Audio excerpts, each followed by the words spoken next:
Film अभिनेता अक्षय कुमार की film सम्राट पृथ्वीराज चौहान भले ही रिलीज होने से पहले यूपी में टैक्स फ्री कर दी गई हो, लेकिन फिल्म में राजा जयचंद के किरदार को लेकर अब विरोध भी होना शुरू हो गया है। फिल्म के नए विरोध की शुरुआत राजा जयचंद की नगरी कही जाने वाले कन्नौज से हुई है। यहाँ साहित्यकारों ने एक प्रेस वार्ता कर फिल्म में राजा जयचंद गद्दार के किरदार का जमकर विरोध किया। साहित्यकारों ने बताया कि फिल्म में इतिहास को तोड़ मरोड़ कर दिखाया गया है। असलियत में पृथ्वीराज चौहान की एक गलती के कारण हमारे देश पर मुगलों ने 800 वर्षों तक राज किया। बता दें कि शनिवार को कान्य कुब्ज शिक्षा व समाज सेवा समिति के पदाधिकारियों ने बैठक की। समिति अध्यक्ष नवाब सिंह यादव ने कहा कि फिल्म में जिस तरह कन्नौज के राजा जयचंद को गद्दार बताया गया है वो निराधार है। उन्होंने कहा कि हमारी समिति हर साल चक्रवर्ती राजा जयचंद की वीरता का गुणगान करती है। किसी भी साहित्यकार ने राजा जयचंद को गद्दार नहीं बताया है। कल एक फिल्म रिलीज हुई है, सम्राट पृथ्वीराज। पूरी फिल्म पे हमें कोई एतराज़ नहीं है कन्नौज वासियों को। ये जो मैं बात कर रहा हूँ ये सिर्फ बात नवाब सिंह की नहीं है, कन्नौज वासियों की तरफ से।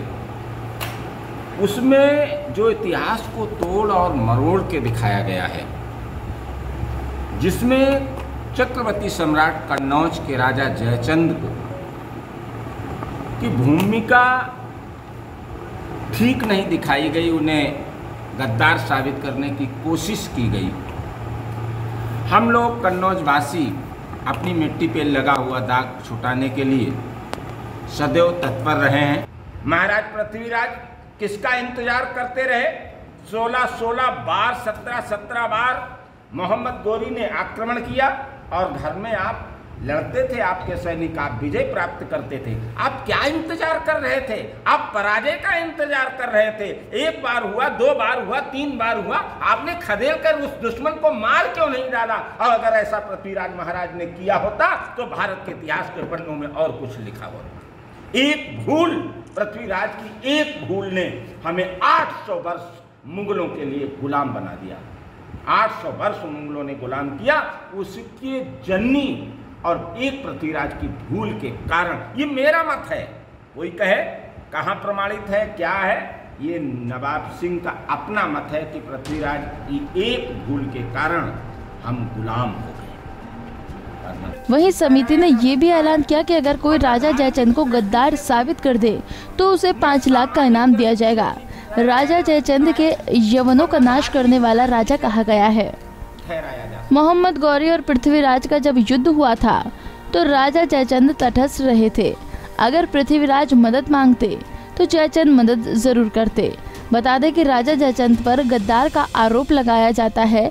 कहा जाता है कि जयचंद ने पृथ्वीराज पर आक्रमण करने के लिए गौरी को भारत बुलाया और उसे सैनिक सहायता भी दी थी।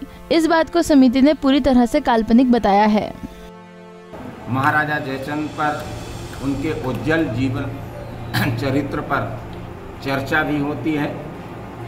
कमेटी ने उस पर इनाम भी रखा है, जो हाल में फिल्म आई है।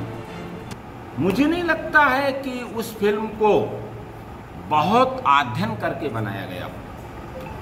मुझे तो ये लगता है उस फिल्म को 1-2 दिन में तैयार कर लिया गया और कहीं से पृथ्वीराज रासो उठा के उसकी पूरी थीम बना ली गई।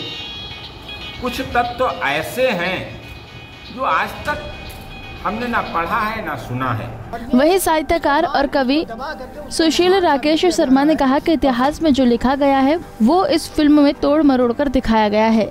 एक तरफ पृथ्वीराज को पराक्रमी दिखाया गया है तो वहीं दूसरी तरफ कन्नौज के राजा जयचंद को गद्दार। हमारा राजा वीर था। जब तक राजा जयचंद का राज रहा कोई भी मुगल भारत में घुस नहीं सका। सनातन संस्कृति का परचम हमेशा लहराता रहा।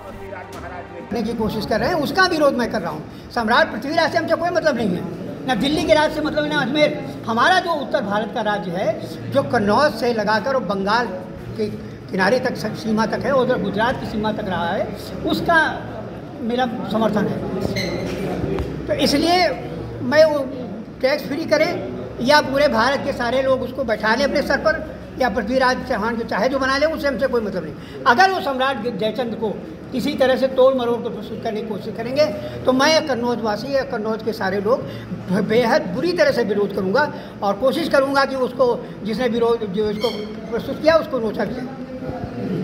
मतलब बिल्कुल मुझे बर्दाश्त नहीं होता इस बात को कि हमारा राजा है और इतना वीर योद्धा था कि आप समझिए उसके युद्ध का ही वर्णन इतिहास में मिलता है और उसके किसी खुराबात का वर्णन जयचंद का निकाल के दिखा दीजिए जैसा पृथ्वीराज का दिया हुआ है कि पृथ्वीराज ये अय्याश था, इससे बड़े अय्याश व्यक्ति था जिसने कि समासा किया और उसके बाद भी महान बना हुआ है। और हमारा सम्राट जो है इतना वीर था, वीर योद्धा रहा, उसके बाद उसको गद्दार कहा जाता है, ऐसा क्यों? इतिहास के मुताबिक। वहीं नवाब सिंह ने कहा कि पृथ्वीराज चौहान के बारे में बताया कि पृथ्वीराज चौहान और जयचंद दोनों मौसेरे भाई थे।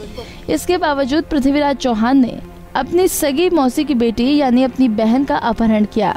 हिंदू रीति रिवाज में मौसी की बेटी बहन होती है और बहन से कोई शादी नहीं करता। महाराज पृथ्वीराज ने जो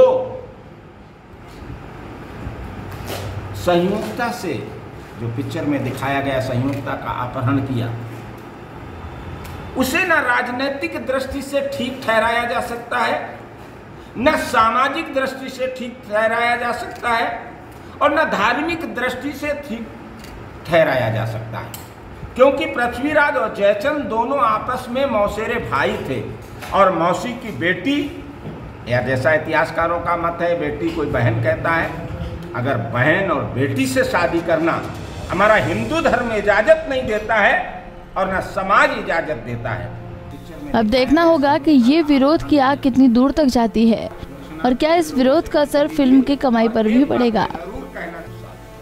पंजाब केसरी टीवी के लिए कन्नौज से नित्य मिश्रा की रिपोर्ट। हमसे जुड़े रहने के लिए हमारे YouTube चैनल को सब्सक्राइब करें और नई वीडियो की नोटिफिकेशन के लिए बेल आइकॉन को दबाएं। अगर आप ये वीडियो Facebook पर देख रहे हैं तो लाइक जरूर करें और ज्यादा से ज्यादा शेयर करें। धन्यवाद।